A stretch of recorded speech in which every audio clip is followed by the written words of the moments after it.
Dan itu udah lama nggak kelihatan. Informasi lainnya, saudara, striker timnas Ole Romeni mengalami cedera saat membela timnya Oxford United di Piala Presiden 2025. Supporter berharap Ole segera pulih agar bisa turun memperkuat Garuda di putaran 4 kualifikasi Piala Dunia. Masalah membayangi persiapan timnas Indonesia mengejar mimpi ke Piala Dunia 2026. Striker timnas Ole Romeni terancam tak dapat bermain di putaran 4 kualifikasi Piala Dunia Zona Asia Oktober mendatang. Pemain klub Inggris Oxford United itu mengalami cedera saat memperkuat timnya melawan Arema Malang di ajang Piala Presiden 2025. Pelatih Oxford Gary Rowett menyebut cedera Ole cukup parah. Dia pun meragukan Ole dapat main di partai final Piala Presiden.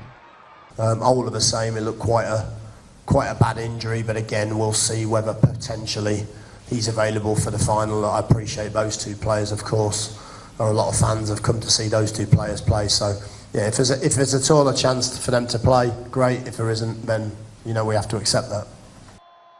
Analis sepak bola menyayangkan tackle yang dilakukan pemain Arema Malang Paulinho kepada Ole.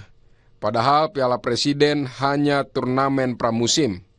Dia khawatir cederanya Ole bakal berpengaruh pada performa timnas di putaran 4 kualifikasi Piala Dunia.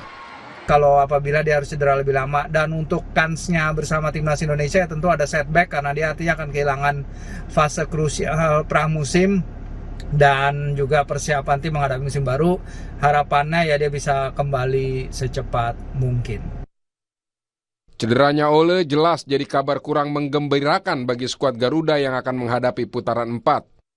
Pasalnya striker 25 tahun itu selama ini jadi andalan pelatih Patrick Kluivert di 4 pertandingan terakhir kualifikasi Piala Dunia. Bahkan Ole menyumbangkan gol berturut-turut saat timnas melawan Australia, Bahrain, dan Tiongkok.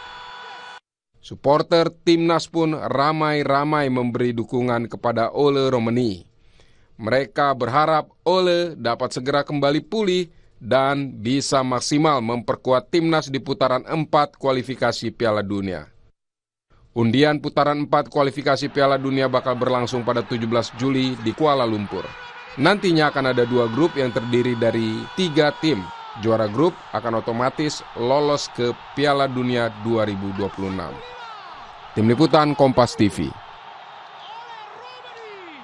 Saudara, striker timnas Ole Romeni cedera. Kita harapkan ini dapat segera pulih. Namun sebenarnya bagaimana situasi ini dapat memengaruhi persiapan timnas dan apa yang harus dilakukan untuk mengantisipasinya.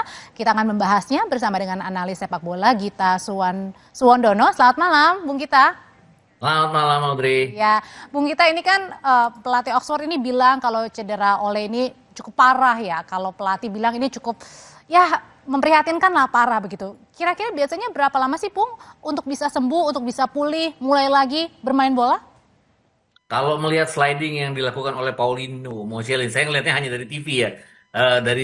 Dari tayangan lambat tuh kelihatan ada sedikit terinjak, dan itu sentuhan yang membuat dia cedera. Cedera seperti ini kan bisa memakan waktu 1-2 bulan. Tergantung, tapi ini kan klub besar, klub championship, artinya terapi pasti akan dijalankan dengan sangat baik di sana. Terus kalau dikatakan bahwa ngomongnya masih abu-abu ya, kalau saya lihat Gary Rowett itu dia mengatakan bahwa sebisa mungkin tidak akan bisa main di final, tapi kalau dia sembuh dari cedera dia akan main di final. Kalau saya jadi keseluruhan dari tim Oxford, saya tidak akan memainkan Ole Romeni walaupun dia sembuh karena hanya berjarak waktu 2 hari. Jadi saya pikir waktu istirahat yang dibutuhkan. Tapi sih saya melihatnya adalah ini kesempatan dia untuk berusaha bugar kembali, istirahat. Walaupun mungkin banyak yang mengatakan bahwa dia tidak kehilangan kesempatan untuk bermain di pramusim yang lainnya, untuk tidak akan bermain di bulan Agustus. Tapi saya pikir juga bulan Agustus juga akan merupakan masa-masa yang sulit bagi Oxford ya. Mereka memulai championship juga, ada 4 pertandingan lawan Portsmouth, kemudian lawan Hull, terus lawan Coventry yang paling berat. Jadi saya pikir kalau dia istirahat di bulan September, mudah-mudahan dia akan di bulan Agustus, mudah-mudahan dia akan bisa pulih kembali di bulan September. 1 sampai 2 bulan masih ada waktu sebenarnya sampai menuju ke bulan Oktober. Mungkin dia tidak akan bisa bermain di partai friendly nanti ya, FIFA Matchday di bulan September yang kabarnya kita akan menghadapi Kuwait dan juga Lebanon di Surabaya.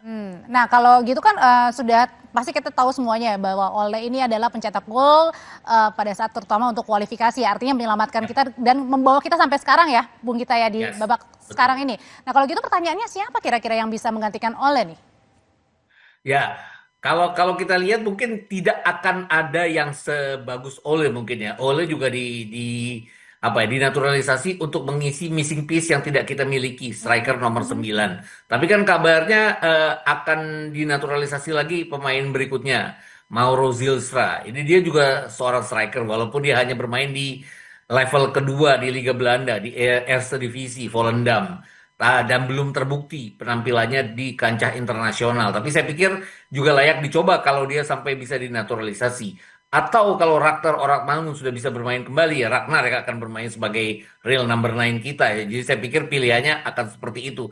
Jelas akan ada sebuah kehilangan kalau Ole Romani sampai tidak bisa dimainkan di bulan Oktober nanti. Tapi mudah-mudahan secepat mungkin ya, Bung Gita ya. Tapi yang terpenting adalah kesehatan dari Ole itu sendiri ya, Bung Gita. Betul. Bahkan kalau saya bilang bahwa dengan tidak bisa bermainnya mungkin dia di bulan September, Agustus dan September nanti pasti ada kekurangan dari persiapan kita karena praktis seperti Kluivert hanya punya 2 pertandingan di friendly itu di bulan September untuk bisa melihat bagaimana adaptasi terhadap sistem yang akan dia mainkan untuk pertandingan putaran keempat nanti. Bung Gita, Memang terima akan kehilangan, kasih. tapi mudah-mudahan sembuh.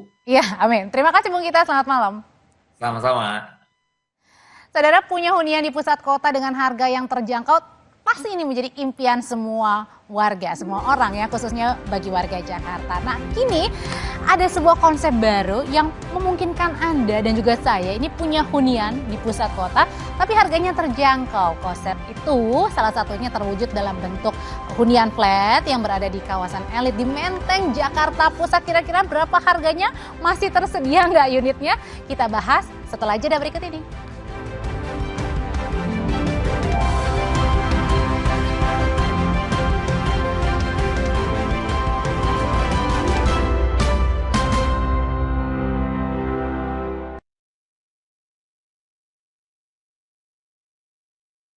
Aku Viva, hadiah